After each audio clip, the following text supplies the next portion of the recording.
kanyang mensahe sa Monday Flag Raising Ceremony sa Campo Crame, pinasalamatan ni Acting Chief PNP, Police Lieutenant General Jose Melencio Nartates Jr. ang mga pulis na mabilis na tumugon sa mga mamamayang naapektuhan ng lindol sa Mindanao, partikular na sa Davao Oriental. Aniya ang ipinakitang kahandaan at pagkakaisa ng mga kapulisan ay sumasalamin sa direksyon na istahakin ng organisasyon.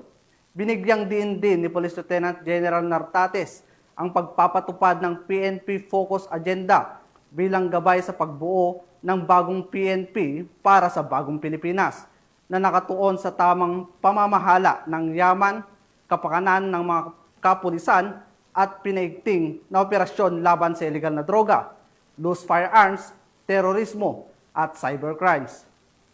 Kasabay nito, binigyang pansin niya ang kahalagaan ng disiplina, integridad at pananagutan sa hanay ng pulisya mula nang siya'y nakaupo noong Agosto 26 hanggang Oktubre 10, 2025, umabot na sa 337 kaso ang nalutas sa loob ng organisasyon.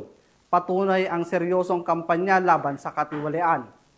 Pinuri ni Police Lieutenant General Nartates ang maayos na paghawak ng PNP sa mga rally sa Metro Manila at hinimok ang patuloy na pagtutulungan ng pamahalaan at mamamayan upang makamit ang ligtas at mapayapang komunidad.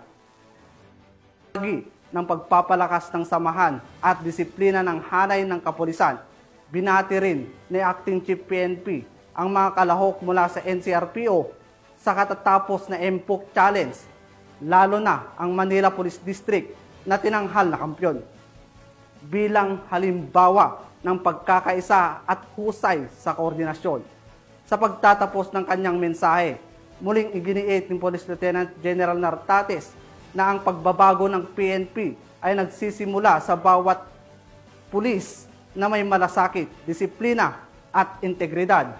Aniya, sa patuloy na pagtutulungan ng buong organisasyon at ang sambayanan na tunay maisusulong ang bagong PNP para sa bagong Pilipinas na may serbisyong mabilis, tapat at nararamdaman.